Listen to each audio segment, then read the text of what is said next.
கேட்கணும்னு நினைச்சாங்க. அதான் நம்ம சபாநாயகர் ஒருத்தர் யாரையுமே பேச விட மாட்டேங்கிறார். அவருக்கே தங்கம் தென்னரசு பல்பு கொடுத்தார். பொய் அப்படிங்கிற வார்த்தையை நிதியமைச்சர் சொன்னோன்னே பொய் என்ற வார்த்தையை கூறக்கூடாது, சட்டமன்றத்தின் விதினாரு. நம்ம முன்னாள் நிதியமைச்சர் தம்பி தங்கம் தென்னரசு எந்திரிச்சு பொய் என்ற வார்த்தையை சொல்லக்கூடாது என்று விதி கிடையாது, உறுப்பினர் அவர்கள் பொய் சொல்கிறார்கள் என்று சொல்லத்தான் கூடாது என்று விதி. திருக்குறளை காமிச்சார். பொய்மையும் வாய்மையிடைத்து புரை தீர்ந்த நன்மை பயக்குமெனின் அப்படின்ற திருக்குறளை நான் சட்டமன்றத்தில் சொல்லும்போது பொய்ன்னு அதில் வார்த்தை வந்திருக்குன்னு சொல்லாமல் விட முடியுமா அப்படின்னாரு. பல்பு ஃபைனல் பல்பு தெரியுமா? 3 மாதங்களில் 15,000 கோடி கஜானாவில் கொண்டு வந்து சேர்த்தோம். யாரு? மாண்புமிகு நிதியமைச்சர் மரிய வில்சன். தங்கம் தென்னரசு எந்திரிச்சு அந்த 15,000 கோடி என்னென்ன இதில் வந்துச்சுன்னு லிஸ்ட்டு கொடுத்தீங்கன்னா நாங்கள் நோட் பண்ணிக்கிறோம்னாரு. It is imperishable and unsayable for us. Expected. என்ன எக்ஸ்பெக்டட் தெரியல. எதிர்பார்த்தோம், வந்துகிட்டு இருக்குன்னு தேவையாங்கிறேன் நான். நேரம் நம் தலைவர் முதலமைச்சராக முத்துவேல் கருணாநிதி ஸ்டாலின் அவர்கள் இருந்திருந்தால் எங்கள் சகோதரிகளுக்கு 8,000 ரூபா கூப்பன் கிடைச்சிருக்கான். 3 பொருள்களை நேரம் வீட்டில் வாங்கி நீங்கள் சேர்த்திருப்பீங்க. ஆனால் இன்னைக்கு எல்லாத்துக்கும் அல்வா. ஆனால் அண்ணன் சீர் ஒவ்வொரு அது எப்படி பேசினாரு மேடையில் பிரச்சாரத்தை. நாங்கள் ஆட்சிக்கு வந்த அடுத்த நொடியே கன்னியாகுமரியிலிருந்து சென்னை வரைக்கும் அனைத்து பெண்களும் பேருந்திலே இலவச பயணம் செய்யலாம். 5 கிலோ அல்வா மாவே இல்லாம கிண்டி நம்ம சகோதரிகள் கொடுத்து அது எல்லாம் ஏற்கனவே என் தலைவன் கொடுத்த அந்த திட்டத்தில் தாயா மகளிர் விடியல் பயணம் என்ற விடியல் பயணம் இன்னைக்கு நடந்துட்டு இருக்கு. அதுலேயும் விடியல் என்ற வார்த்தையை எடுத்திருக்காங்க. விடியல் என்றால் என்ன அர்த்தம்? இருளை நீக்குகின்ற வெளிச்சம். இருண்ட ஆட்சிக்கு விடியல் என்றால் பிடிக்காது. அதனால தான் விடியல் என்ற வார்த்தையை நீக்கி இருக்கிறார்.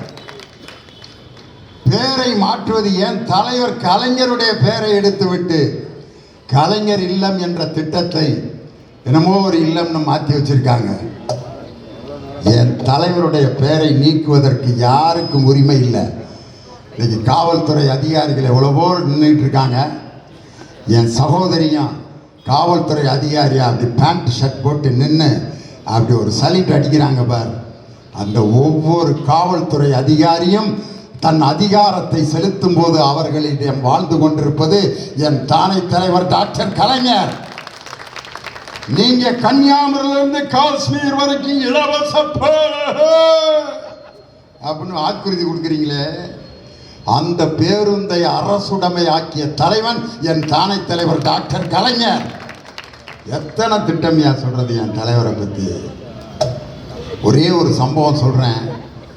என் தலைவர் மீது அன்று முதலமைச்சராக இருந்த எம்ஜிஆர் சர்க்காரியா கமிஷன் என்று அவர் நிறைய ஊழல் செய்தார்னு ஒரு கமிஷனுடைய விசாரணை நடக்குது தலைவர் பேரில்.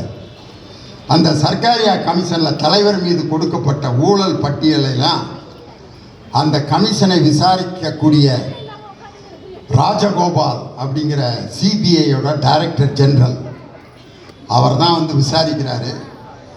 எம்ஜிஆர் யாரோ எழுதி கொடுத்த குற்றச்சாட்டுகளை எல்லாம் ஆதாரம் இல்லாமல் கையெழுத்தை போட்டு அதை கொண்டு போய் கொடுத்துட்டாரு.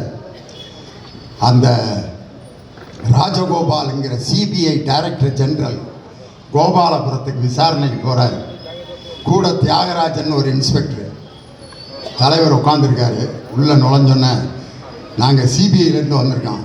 தலைவர் வாங்க வாங்க உட்காரு, காப்பி குடிக்கிறீங்கள? சிபிஐக்காரனுக்கு காப்பி மூட்டை முடிச்சோட இருக்கேன், கைது பண்ணுறதுன்னா கூட்டிகிட்டு போங்கன்றாரு. ஐயா நாங்கள் சிபிஐலேருந்து வந்திருக்கோம், கைது பண்ண வரலங்க, விசாரணைக்கு வந்திருக்கோம். அந்த தியாகராஜன் ஒரு இன்ஸ்பெக்டர் பக்கத்தில் ஒரு பைய வச்சுருந்துருக்காரு. அந்த பையவே தலைவர் பார்த்துக்கிட்டே இருந்திருக்காரு. எதுக்குடா விசாரணைக்கு வந்தவன் இத்தத்தண்டி மூட்டையை எதுக்கு பக்கத்தில் வச்சுருக்காரு. எல்லா விசாரணையும் முடிஞ்சோடனே அந்த பையிலேருந்து ஒரு சத்தம் கேட்டிருக்கு, டொப் அப்படின்னு. என்னடான்னு பார்த்தா டேப் ரெக்கார்டர் உள்ளே வச்சுருந்துருக்காங்க. இன்றைக்கி எப்படி சிசிடிவி கேமரா மாதிரி அன்றைக்கெல்லாம் இல்லை. அதனால் டேப் ரெக்கார்டரில் தலைவருடைய விசாரணையை பூரா ரெக்கார்ட் பண்ணியிருக்காங்க. தலைவர் பார்த்து ரெக்கார்டெல்லாம் பண்ணியாச்சா அப்படின்னு இருக்காரு. இல்லை அது தெரியாமல் பண்ணிட்டீங்கல்ல, என் மீது ஏதாவது குற்றம் இருந்தால் சொல்லுங்கள், நான் அதற்கு விளக்கம் தருகிறேன் என்று சொன்னார். இதுவரை அந்த குற்றங்கள் எதுவும் நிரூபிக்கப்படவில்லை.